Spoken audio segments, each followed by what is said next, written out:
If we're being honest, this is not an exciting new crop of NFL head coaches. Some of them could be superstars.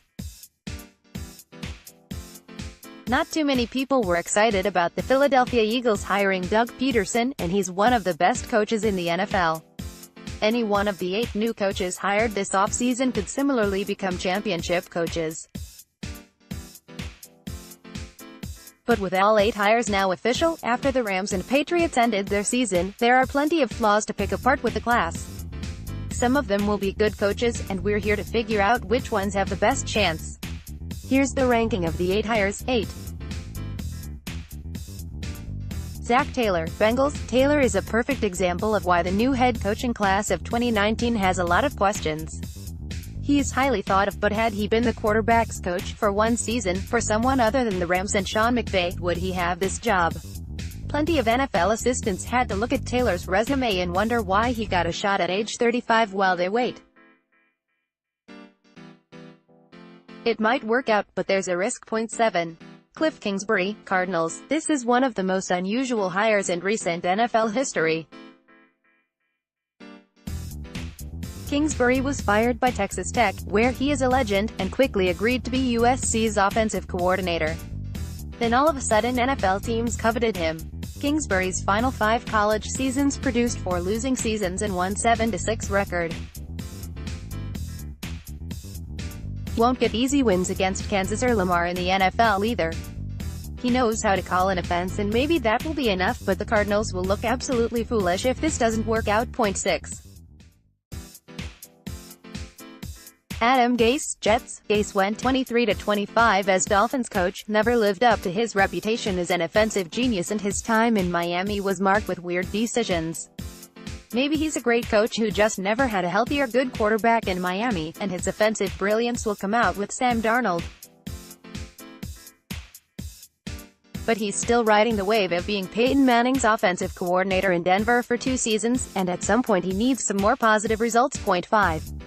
Freddie Kitchens, Browns. There's no question that Kitchens, working in tandem with Baker Mayfield, had a very good half season as Browns offensive coordinator.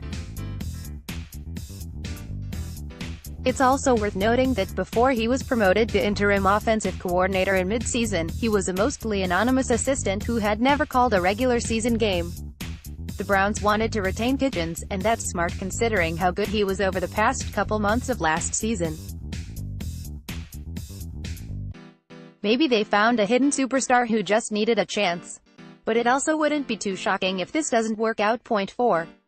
Vic Fangio, Broncos. I like this hire, because the Broncos weren't going to do better. Denver has an uncertain quarterback situation, a frightening ownership situation, a general manager in John Elway who casts a huge shadow over the organization, and yet fans expect a big winner every year.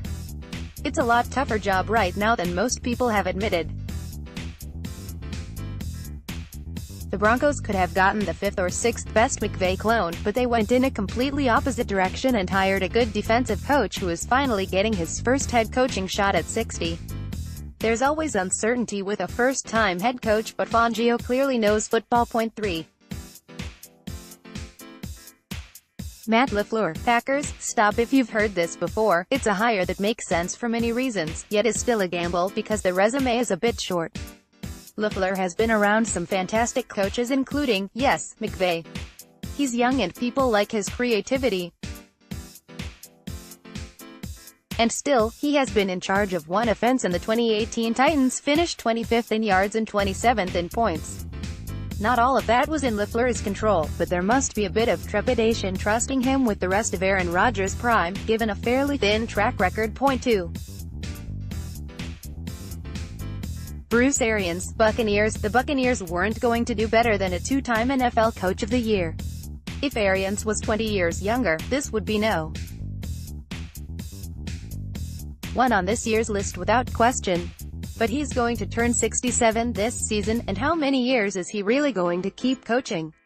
But look at it this way, the NFL is a temporary league, and you're probably doing it wrong if you're worried about what happens 5 years down the road. 1.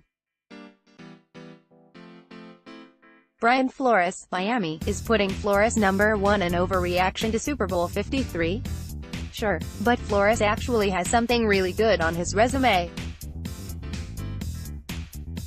He's not someone who was fired from his alma mater after not winning in the Big 12, he didn't wash out with the Dolphins, and he didn't direct one offense that was in the bottom 8 of the league last season. He wasn't hired after one good half-season as an offensive coordinator or because a team hopes Sean McVay's magic has rubbed off. He's not a short-term answer in his 60s.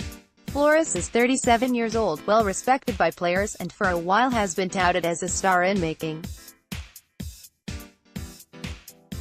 He landed on a Dolphins team that won't be good for a while, and hopefully, he'll be given patience. He'll need it. But he absolutely could be the first Bill Belichick assistant to hit it big. He comes in with a lot of positive momentum.